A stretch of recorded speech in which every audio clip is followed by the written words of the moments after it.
War జరిగిందండి. వందల కొద్ది మిసైల్స్ అయితే వేస్తారు కానీ ఎవరికేం కాలేదు. దాని గురించి ప్రతిరోజు ఇంకా టెన్షన్గా ఉంటుంది నాకు. ఇలా జరిగిందమ్మ రాత్రి ఏం కాలేదని ఒక మాట వింటే నువ్వు నాకు కొంచెం ధైర్యం వస్తుంది. ఫోన్లే పర్వాలేదు అనుకుంటాను. ప్రస్తుతం ఈ రాత్రి ఏం జరుగుతుంది ఏంటి మాకు భయంగా ఉంది. దేని వల్ల యుద్ధం ఆబ్జెక్ట్ బాగుంటుందని ఆలోచిస్తున్నాం. చాలా కంగారు పడ్డానండి. అలా చెప్పిన తర్వాత చాలా భయం వేస్తుంది. వాళ్ళు అలర్ట్ వచ్చిన వెంటనే బాంబులు కురిపించడం అనేది జరిగింది. అంబేద్కర్ కోనసీమ జిల్లా ప్రాంతానికి చెందిన చాలామంది కూడా ఇజ్రాయెల్ ప్రాంతంలో ఉపాధి కోసం అక్కడే ఉంటున్న పరిస్థితులు ఉన్నాయి. అయితే ఈ అంబేద్కర్ కోనసీమ జిల్లా ప్రాంతానికి సంబంధించి ప్రధానంగా రాజోలు నియోజకవర్గంలోని సకినేటిపల్లి మండలం గుడిమూల తదితర ప్రాంతాలలో ఎక్కువ శాతం మంది ఇజ్రాయెల్లో ఉపాధి కోసం అక్కడ ఉంటున్న పరిస్థితి ఉంటుంది. అయితే ఇరాన్ దాడుల నేపథ్యంలో ఇజ్రాయెల్లో ఉంటున్న తమ వారి కోసం ఇక్కడ ప్రజలైతే కూడా తీవ్ర భయాందోళనలు వ్యక్తం చేస్తున్నారు. అదేవిధంగా ఎప్పటికప్పుడే ఫోన్ల ద్వారా సమాచారాన్ని వారి నుంచి తీసుకుని కొంత ఆందోళన అయితే వ్యక్తం చేస్తున్న పరిస్థితి ఉంది. ఇజ్రాయెల్పై అనూహ్య దాడుల నేపథ్యంలో అక్కడ కొన్ని మిసైళ్ళు ఐరన్ డోమ్ వ్యవస్థ కొంతవరకు నియంత్రించినప్పటికీ కూడా కొన్ని మిసైలు భూతలం మీద పడడంతో అక్కడ సమీపంలో ఉన్నటువంటి కొన్ని ప్రాంతాలలో ఉన్నటువంటి ప్రజలైతే కొంత గాయపడిన నేపథ్యంలో అక్కడ ఉంటున్న తమవారి పరిస్థితి ఎలా ఉంది అనే ఆందోళన అయితే ఇక్కడ ప్రజలైతే వ్యక్తమవుతున్న పరిస్థితి ఉంది. ప్రస్తుతం మనం మలికిపురం మండలం అదేవిధంగా సకినేటిపల్లి మండలం పరిధిలోని గుడిమూల ప్రాంతంలో ఉన్నాం. ఇది అంతా కూడా రాజోలు నియోజకవర్గం వస్తుంది. రాజోలు నియోజకవర్గాన్ని మినీ గల్ఫ్ అని కూడా కొంతమంది పిలుస్తుంటారు. ప్రధానంగా ఇక్కడ ప్రజలు ఎక్కువైతే ఉపాధి కోసం ఇజ్రాయెల్ ప్రాంతంలో ఉంటున్న పరిస్థితి అయితే ఉంది. ప్రస్తుతం మనం గుడిమూల ప్రాంతంలో ఉన్నాం. ఇక్కడ ప్రజలను అడిగి తమ వారి యొక్క క్షేమ సమాచారం ఏ విధంగా ఉంది, అక్కడ ప్రజలు ఏ విధంగా ఉన్నారనే విషయం తెలుసుకునే ప్రయత్నం చేస్తుంది ఏబీపీ దేశం. వెళ్దాం రండి. రాత్రి జరిగిన మిసైల్ దాడి సంఘటనకు సంబంధించి ఈ మలికిపురం మండలానికి చెందిన ఒక కుటుంబం ఆ సమయంలోనే బయట ఉండడం, అదే సమయంలో వాళ్ళు ఇంట్లో వాళ్ళతో మాట్లాడుతుండడం కూడా చాలా భయాందోళనకు గురయ్యామని చెప్తున్నారు. ప్రస్తుతం మనం మలికిపురం మండలంలో ఉన్నాం.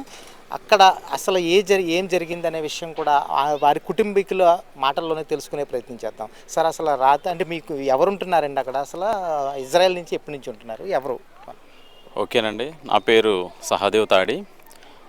మా ఇజ్రాయెల్ అయితే మా అన్నయ్య గారు తాడి శ్రీనివాసరావు గారు, అలాగే మా వదిన గారు ఉంటున్నారండి ఇజ్రాయెల్లో.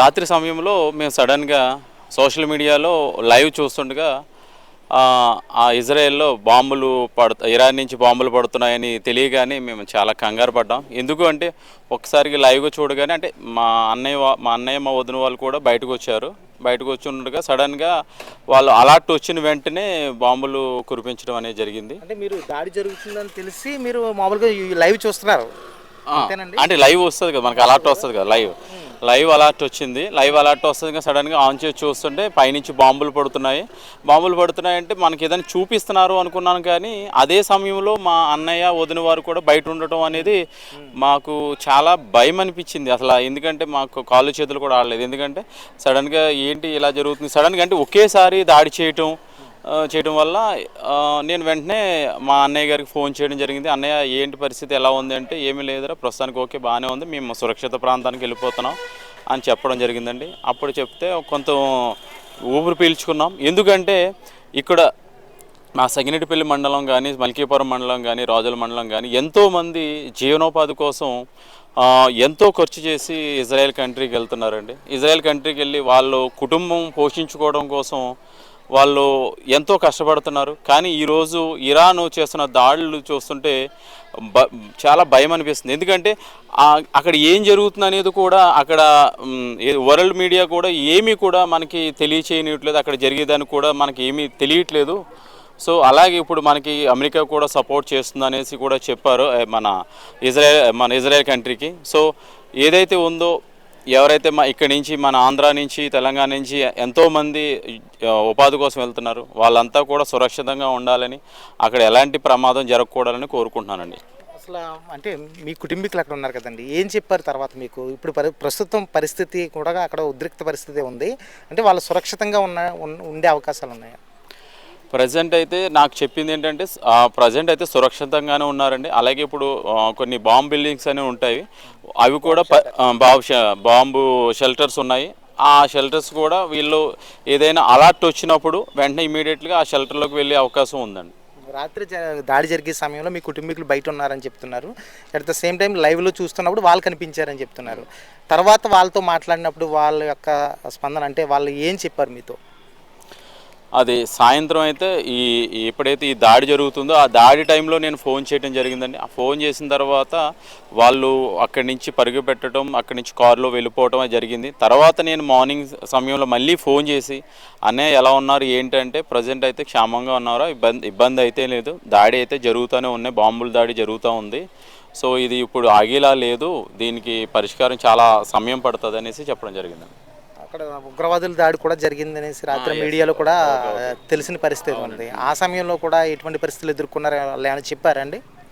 అంటే ఇప్పుడు మనకి ఇజ్రాయెల్లో ఉగ్రవాదుల దాడి విపరీతంగా జరుగుతుందండి. ఏంటంటే ఆ ఇరాన్ వాళ్ళు ఎక్కడో ఎన్నో కిలోమీటర్ల దూరంలోంచి ఆ దేశం నుంచి ఇలా కొట్టడం అనేది ఒక ఎత్తు అయితే ఈ ఇరాన్ సంబంధించిన ఎవరైతే ఉన్నారో మిలిటరీలను కానీ వీళ్ళు కానీ అంటే ఒకేసారి రాత్రి సమయంలో అయితే దాడి చేయడం అనేది బేవచ్చం అండి. ఎందుకంటే చాలా అసలు ఇంకోటి ఏంటంటే ఈ మీడియా ఉంది కదా, మన వరల్డ్ మీడియా ఉంది, ఇంటర్నేషనల్ మీడియా ఉంది. ఆ మీడియా అనేది అక్కడ ఏం జరుగుతుందో అక్కడ చూపించనివ్వట్లేదు. ఎందుకంటే అక్కడ ఏదైనా చూపిస్తే వాళ్ళని మరి బెదిరిస్తున్నారు ఏంటో, కానీ అక్కడ ఏం జరుగుతుంది అనేది మన ఎవరికి తెలియనివ్వట్లేదు.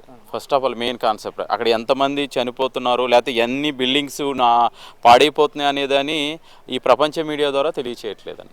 దానివల్ల మనకి ఇక్కడ ఎంత నష్టం జరుగుతుందని తెలియట్లేదు. ప్రస్తుతం మనం శివకోడిపాలెంలోని పమ్మి రత్నకుమారి గారి ఇంటి దగ్గర ఉన్నాం. ఈమె కుమార్తె జయశీల గత 12 ఏళ్ళుగా ఇజ్రాయెల్లో ఉంటున్నారట.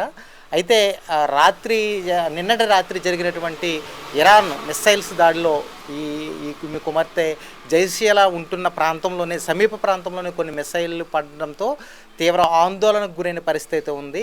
రత్నకుమారి గారు ఏం చెప్తారో అడిగి తెలుసుకుందాం. అమ్మ, మీ అమ్మాయి జయశీల గత కొన్నేళ్ళుగా ఇజ్రాయెల్లో ఉంటున్నారు. రాత్రి జరిగిన దాడి మీకు తెలిసే ఉంటుంది, అక్కడ గురించి ఏం చెప్పారు ఆవిడ? అయితే నేనైతే భయపడతానండి, నాకు ఏం చెప్పలేదు కానండి. తర్వాత అదే మీరు వచ్చిన తర్వాత చెప్పారండి. అంతవరకు నాకేం చెప్పలేదు. మాకైతే చాలా భయంగా ఉందండి మా పాప గురించి. అయితే దేవుడు మరి నా కుమార్తెని దేవుడు కాపాడేటట్టు ప్రార్థన మాత్రం చేస్తున్నామండి. ఇశ్రాయేలుని కాపాడేవాడు కునుకడు నిద్రపోడని దేవుని వాక్యం రాస్తుంది కాబట్టి ఆ వాక్య ప్రకారం ఇజ్రాయెల్ దేశానికి ఏమీ కాదు, అక్కడ ఉన్న బిడ్డలందరూ క్షేమంగా ఉంటారని మేము ప్రార్థన చేస్తున్నామండి. దేవుని కృపను బట్టి నా కుమార్తె బాగానే ఉందండి. ఇప్పటికి ఇక్కడ ఈ విషయం తెలిసిన తర్వాత మీరు కంగారైన పరిస్థితి ఉంటుంది? చాలా కంగారు పడ్డానండి. అలా చెప్పిన తర్వాత చాలా భయం వేసింది. తనకి 2 కుమారులు, ఒక కుమారుడు అయితే దేవుడు పిలుచుకున్నాడు, ఒక బాబు అన్నాడు. బాబు అయితే హోటల్ మేనేజ్మెంట్ చేస్తున్నాడండి బాబు. ఎప్పటి నుంచి ఈవిడ ఉంటున్నారండి అక్కడ? 2014 ముందే వెళ్ళిందండి. ఈ ప్రాంతం నుంచి చాలా మంది కూడా ఇజ్రాయెల్ వెళ్తుంటారంట కదమ్మా, ఎక్కువగా ఉంటారు? అవునండి చాలా మంది ఉన్నారండి. మా ఏరియా వాళ్ళు చాలా మంది ఉన్నారండి. దేవుడు అందరినీ కాపాడేటట్టు మేము ప్రార్థన మాత్రం చేస్తామండి. సకినేటిపల్లి మండలంలోని గుడిమూల అనే ప్రాంతంలో మనం ఉన్నాం. ఇక్కడ మనం ఈ ప్రస్తుతం ఉన్న ఒకసారి విజువల్స్లో చూస్తే ఈ కుటుంబం నుంచి 3 ఇజ్రాయెల్లో గత కొంతకాలంగా ఉంటున్నారు. మనకి ఇప్పుడు కనిపించిన ఆవిడ కొడుకు, కోడలు. అమ్మ అంతేనా? 2 అబ్బాయిలు, కోడలు కూడా అక్కడే ఉంటున్నారా? ఎప్పటి నుంచి ఉంటున్నారమ్మా? 10 సంవత్సరాలు పుట్టాం. 10 సంవత్సరాలు పెట్టింది. అమ్మ మీ పేరు?